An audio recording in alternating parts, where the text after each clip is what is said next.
Le nouvel ordre mondial ne peut supporter aucun régime atypique issu de la guerre froide. Et sur la liste, il y a forcément le régime algérien.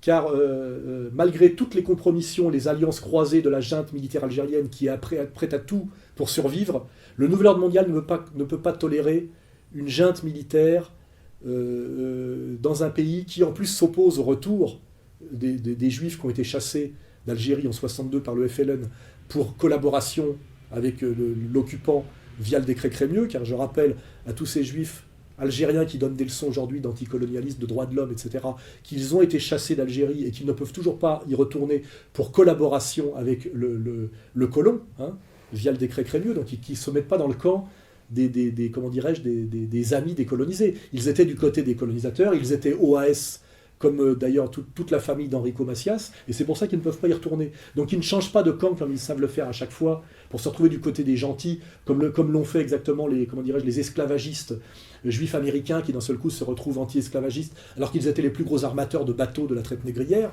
C'est démontré absolument par les études universitaires noires américaines, et c'est ce qui a produit la fâcherie à la fin des droits civiques entre Norman Mailer et Farrakhan, hein, pour prendre deux symboles. Je connais très bien cette histoire-là aussi. Voilà. Je fais une petite parenthèse. Là, dans le calendrier de mise au pas de tous les régimes atypiques, il est prévu que l'Algérie, la junte militaire algérienne tombe. Et elle est, à mon avis, dans le calendrier. Elle est sur la liste.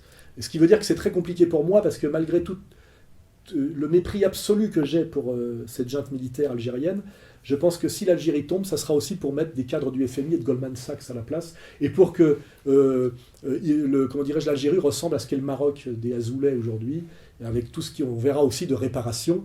C'est-à-dire qu'on voit très bien qu'il y a des pressions qui se font tous les jours pour que les Juifs qui ont été chassés d'Algérie pour fait de collaboration avec le colonisateur et le colonisateur revendiquent quand même non seulement d'y retourner, mais de récupérer les biens dont ils estiment avoir été spoliés. Hein, voilà. Donc tout ça, on verra ce calendrier se mettre en place, etc.